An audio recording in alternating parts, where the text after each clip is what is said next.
દુખ્યાને સહારો અને ભૂખ્યાને ભોજન. કહેવાય ને કે સાહેબ, એનાથી મોટું બીજું કોઈ પુણ્ય નથી. આજે અમે બે એવા મિત્રોની મુલાકાત લીધી હતી કે જે બે મિત્રો ભેગા મળીને એક સેવા યજ્ઞ એનજીઓ ફાઉન્ડેશન ચલાવે છે, જે ફક્ત 10 રૂપિયાની નજીવી કિંમતે લોકોને ભોજન પૂરું પાડે છે. અને રોટલી, શાક, દાળ અને ભાત જેવું પૌષ્ટિક ભોજન તેમની જાતે બનાવવામાં આવે છે અને તેમની જાતે જ તે લોકોને પીરસવામાં આવે છે. એટલે વસ્તુની અંદર કહેવા જઈએ ને તો કોઈ પણ જાતની કચાશ રાખવામાં નથી આવતી. લોકોને ખુલ્લા મનેથી અને ખુલ્લા દિલેથી ખવડાવવામાં આવે છે. અને અહીંયા રોજનું 80થી 90 માણસ રેગ્યુલર જમે છે. ચાલો ત્યારે આજની એક નાનકડી મુલાકાત એનજીઓ ફાઉન્ડેશન સાથે અને તેમનું આ ભોજન લેતા સેવક કર્મચારીઓ સાથે. તો મિત્રો, ભૂખ્યાને ભોજન કહેવાય ને કે સૌથી સારામાં સારું પુણ્ય કોઈ હોય ને તો ભૂખ્યાને ભોજન છે. તમે મંદિરોમાં ને એમ ઘણી બધી જગ્યાએ ગમે એટલું દાન આપો, પણ ભૂખ્યાને ભોજન દેવું ને એનાથી મોટું દાન બીજું કોઈ નથી, અને એનાથી મોટી બીજી કોઈ સેવા કોઈ નથી. આજે હું તમને એક એવી જગ્યાએ લઈને આવ્યો છું જ્યાં ફક્ત 10 રૂપિયામાં અનલિમિટેડ ભરપેટ ભોજન પૂરું પાડવામાં આવે છે.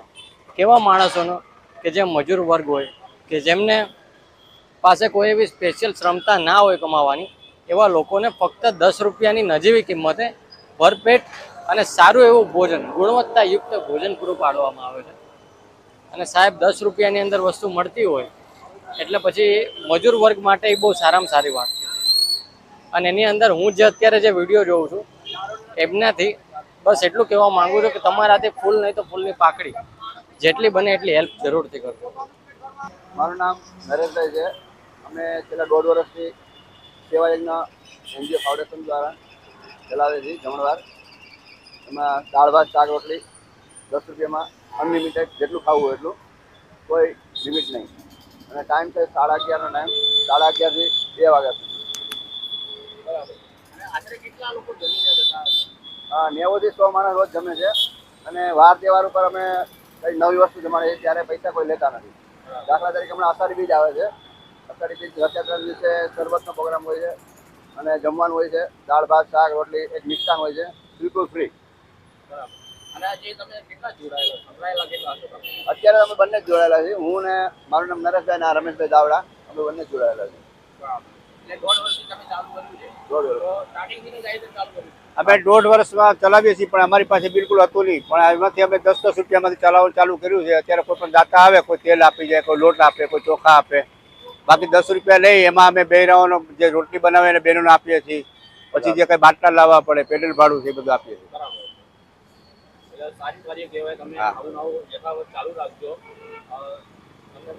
કરવા તૈયાર જ છે. બસ ખાલી તમને અહીંયા કોઈને ડોનેશન કે કંઈ તમારી રીતે એમની રીતે એમને સેવા આપી હોય તો એ તમને કોન્ટેક્ટ કરી શકે.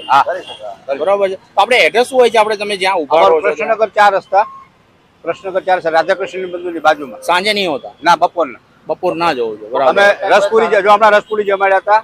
પછી પાવભાજી આપીએ, ક્યારે ભજીયા બનાવીએ, અલગ અલગ આઈટમ બધી બનાવીએ. આમ અલગ અલગ હોય, વાર તહેવારે પાછું અલગ હોય. રોજ જો અત્યારે રસપુરી જમાડ્યા હતા હમણાં 11 ના દિવસે. અને આજનું શું છે? આજનું મેનુ દાળ ભાત શાક રોટલી. દાળ ભાત શાક રોટલી એકદમ આપણે ઘરે બનતી એવી જ વસ્તુ. હા, બરાબર. અને અનલિમિટેડ, જેટલું ખાવું એટલું ખાવાનું. બરાબર. અમે જાતે જ બનાવીએ અને અમે બંને જ બનાવીએ છીએ. શાક ને એવું અમે બનાવીએ છીએ. તમને બેમાંથી વિચાર કોને પહેલા આવ્યો હતો? એમાં હું બોમ્બે ગયો હતો. બોમ્બે મહારાષ્ટ્રની અંદર આ એક 10 રૂપિયામાં અનલિમિટેડ જમવાનું ચાલતું હતું. ત્યાં હું જોઈ ગયો. આપણે ત્યાં અહીંયા ચલાવીએ અમદાવાદની અંદર ટ્રાયલ કરી તો ત્યારે 25-30 જણા જમવા આવતા હતા. પછી એમ ધીમે ધીમે વધતું ગયું. પછી અત્યારે 90-100 માણસ. પહેલા સાંજે જમાડતા હતા, પણ સાંજે શું થતું હતું, જે જોઈએ વ્યક્તિને પબ્લિક જમવા નતું મળતું. એટલે અમે કીધું જે જોઈએ ને જરૂર છે મજૂરી માણસો એવા વ્યક્તિ મળે તો સારું. એટલે બપોરે જમવાનું ચાલુ કર્યું. બરાબર. અત્યારે સારું જમે લોકો, 90-100 માણસ જમે છે. બરાબર. તો થેન્ક યુ કે તમે અમદાવાદની અંદર 10 રૂપિયાની અંદર માત્ર જમાડો છો 2023ની અંદર. તો આપનો ખૂબ ખૂબ અભિનંદન. અને માનવ સેવા એ જ પ્રભુ સેવાનો કોન્સેપ્ટ. તમે પણ સપોર્ટ કરવા આવો છો, અહીંયા એક વખત તમે ટેસ્ટ કરવા આવો છો.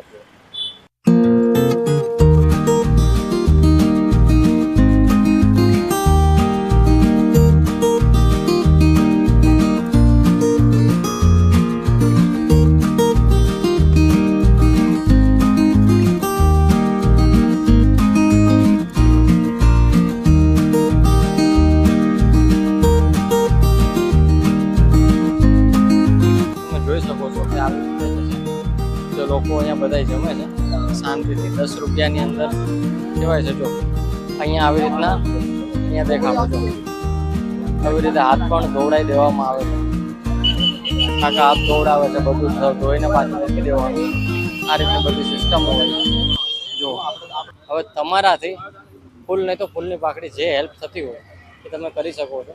અને આ જો સેવાનું કામ છે, તમે મંદિરોમાં 1,00,000 1.5 લાખ જે ધ્યાન આપશો ક્યાંય દેખાશે નહીં. પરંતુ આ શું છે કે એક ભૂખ્યાના પેટની અંદર જશે અને એમાંથી જે હાશકારો મળે ને સાહેબ, એનાથી મોટું બીજું પૂન કોઈ નથી હોતું. ઠીક છે, ચાલો ત્યારે વિડીયોને અહીંયા વિરામ આપું છું. અને એક છેલ્લી રિક્વેસ્ટ કે જે પણ થતું હોય તે કરી શકો છો. કંઈ ના થાય તો પણ કંઈ વાંધો નથી. આ વિડીયોને શેર કરજો. જેટલા લોકો સુધી પહોંચશે એટલું અહીંયા ડોનેશન આવશે. એનાથી આ લોકો જે છે ભૂખ્યા માણસો એમને ભોજન પૂરું થશે. બરોબર છે, એ એક પ્રકારની સેવા છે. તો તમારાથી બનતી જ સેવા તમે કરી શકો છો.